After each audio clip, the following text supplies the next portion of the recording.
Assalamualaikum warahmatullahi wabarakatuh. Halo semuanya, nama saya Fauzi Nur Ilyas dengan nomor induk mahasiswa 11970600031. Di sini saya membuat video ini dengan tujuan memenuhi tugas dari praktikum dasar-dasar perlindungan tanaman. Nah, tanaman yang saya ambil contoh hama dan penyakitnya adalah pohon pisang. Kenapa saya memilih pohon pisang? Karena pohon pisang itu banyak di sekitar rumah saya, bukan banyak lagi, malah melimpah gitu. Jadi tidak sulit untuk menemukan pohon pisang. Nah, selanjutnya untuk mengetahui lebih lanjutnya, kalian bisa lihat video ini sampai selesai. Pisang merupakan buah yang digemari secara global. Namun, tidak semua negara bisa menanam pisang. Tanaman pisang ini hanya bisa tumbuh di daerah tropis. Indonesia merupakan salah satu negara penghasil pisang dunia. Potensi pengembangannya cukup besar. Negara ini memiliki aneka ragam jenis pisang.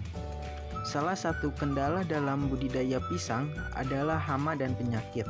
Hama dan penyakit pisang relatif tidak terlalu banyak, namun beberapa hama dan penyakit dapat menimbulkan kerugian yang serius.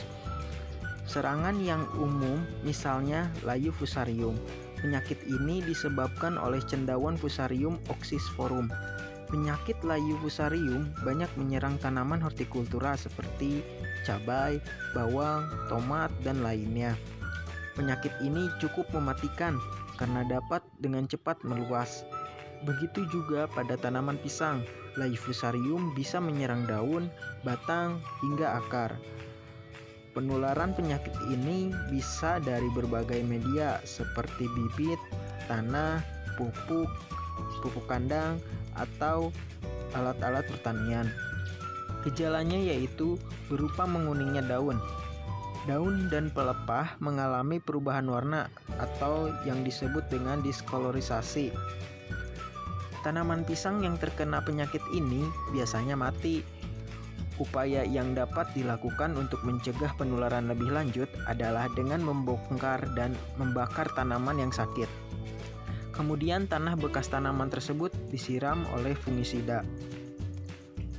Adapun pencegahan penyakit ini antara lain menanam pisang dengan varietas yang kebal layu fusarium atau menggunakan bibit hasil kultur jaringan yang bebas penyakit.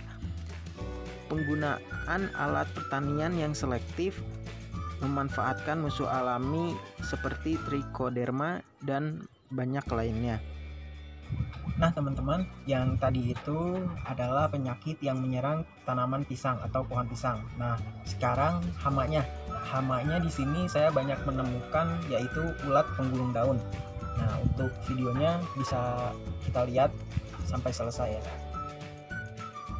Serangga Erionotatrax merupakan jenis hama yang dikenal dengan istilah penggulung daun pisang.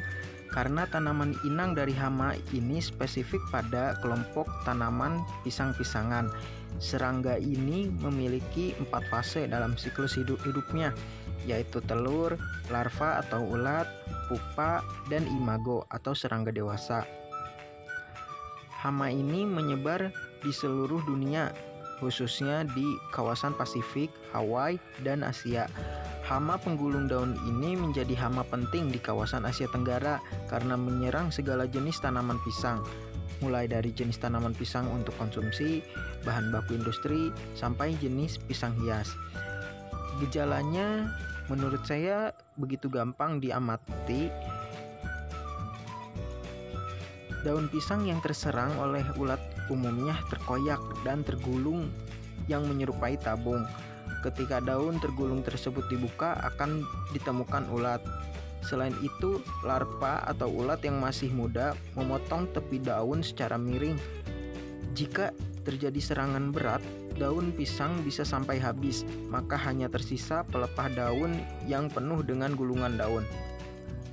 Penanganannya yaitu yang pertama ada secara mekanis, yaitu merobek-robek daun pisang mengambil daun pisang yang tergulung untuk memisahkan ulat yang ada di dalamnya dan memotong sebagian besar daun pada serangan berat. Secara biologi, konservasi musuh alami, salah satunya dengan penggunaan parasitoid telur Oencyrus erionatai. Penggunaan pestisida hayati dari berbagai jenis mikroba atau bakteri dan juga penggunaan pestisida nabati dari ekstrak tumbuh dapat menjadi alternatif dalam penanganan dan pencegahan hama menggulung daun pisang ini. Aplikasi secara kimiawi juga bisa dilakukan sebagai alternatif terakhir. Sekian video dari saya. Kurang lebihnya mohon dimaafkan karena saya juga masih dalam tahap belajar, dan semoga kalian tidak berpuas diri dengan apa yang saya paparkan, sehingga kalian bisa mencari literatur lain selain dari video ini. Tentunya banyak, baik itu dari buku ataupun dari orang ahli. Terima kasih. Wassalamualaikum warahmatullahi wabarakatuh.